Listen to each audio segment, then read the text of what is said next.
नमस्ते दोस्तों, मैं हूँ प्रिया और आज का सेशन है भस्त्रिका प्राणायाम के बारे में। भस्त्रिका प्राणायाम एक ऐसा प्राणायाम है जो कि आपके पूरे ब्लड को प्योरीफाई करता है, आपके डाइजेस्टिव मसल्स को टोन करता है और आपके रेस्पिरेटरी सिस्टम को स्ट्रॉन्ग करता है।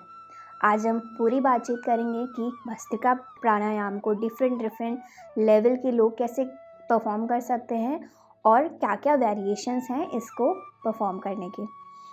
तो सबसे पहले सुखासन में बैठ जाइए। अपने दोनों हाथों को अपने घुटनों पर ध्यान मुद्रा में रखेंगे। आंखों को धीरे से बंद करेंगे। अब हमें जोर से सांस को लेना है थ्रू नॉस्ट्रिल्स और उसे हम फोर्सफुली बाहर की तरफ छोड़ेंगे, सिर्फ और सिर्फ अपने नॉस्ट्रिल्स से। So start.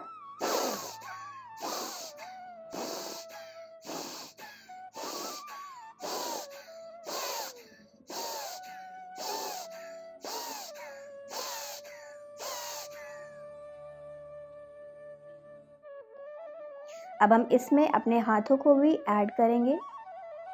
सांस लेते हुए हाथों को ऊपर ले जाना है, सांस को छोड़ते हुए जोर से हाथ को नीचे की तरफ।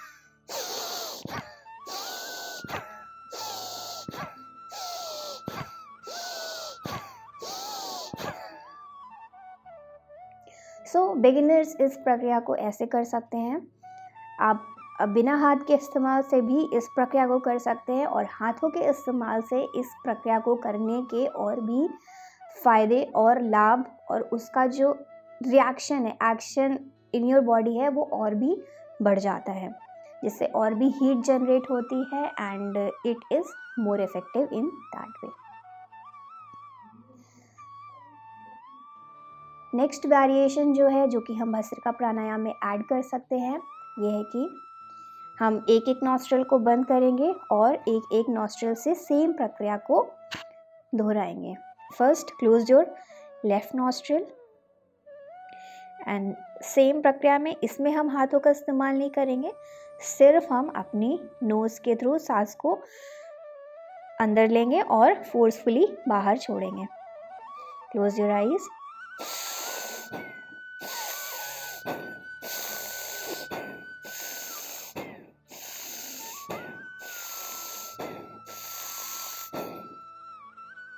एक प्रक्रिया के बाद कुछ क्षण हम विश्राम करेंगे, मतलब कि अपनी नेचुरल ब्रेथ को रीगेन करेंगे और फिर हम इस प्रक्रिया को दोबारा से शुरू करेंगे with the left nostril.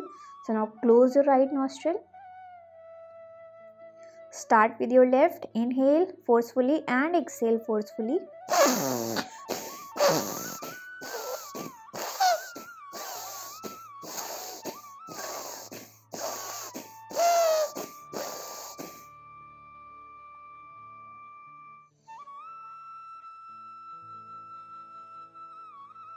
So this was the method कि हम भस्त्रिका प्राणायाम को कैसे परफॉर्म करें।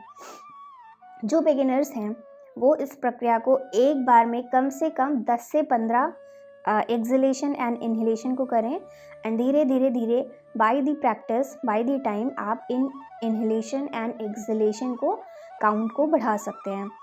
अगर आपको प्रैक्टिस के दौरान चक्कर, सर दर्द, घूमनी ऐसा कुछ महसूस हो रहा है तो इसका अर्थ ये है कि आपकी जो प्रैक्टिस करने का तरीका है उसमें कहीं ना कहीं थोड़ी सी गड़बड़ हो रही है। सो ट्राई टू फोकस कि जो आप प्रैक्टिस जिस तरीके से कर रहे हो वो आपका तरीका सही है या नहीं। और अगर आपको ऐसा कुछ फील होता है तो आप उस प्रक्रिया को वहीं पे रोक कर थोड़ी देर अपनी सांसों पर नियंत्रण करके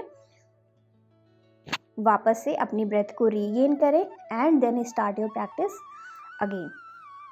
वन मोर थिंग कि इन लोगों को ये बिल्कुल भी नहीं करना चाहिए। जिनको हाई बीपी का प्रॉब्लम है वो इस प्राणायाम को बिल्कुल भी ना करें और if you really want to do it then किसी गाइडेंस के अंडर में ही करें, किसी टीचर से, किसी डॉक्टर से सलाह लेकर ही करें, because it can harm your respiratory system.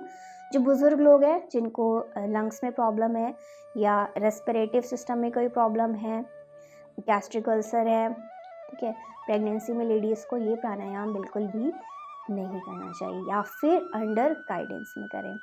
जुकाम में भी ये प्राणायाम नहीं करना है।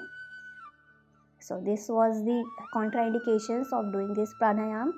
So I hope you like the video. Please subscribe the channel because आने वाली वीडियोस में और भी इंफॉर्मेटिव सेशंस हैं आप लोगों के लिए।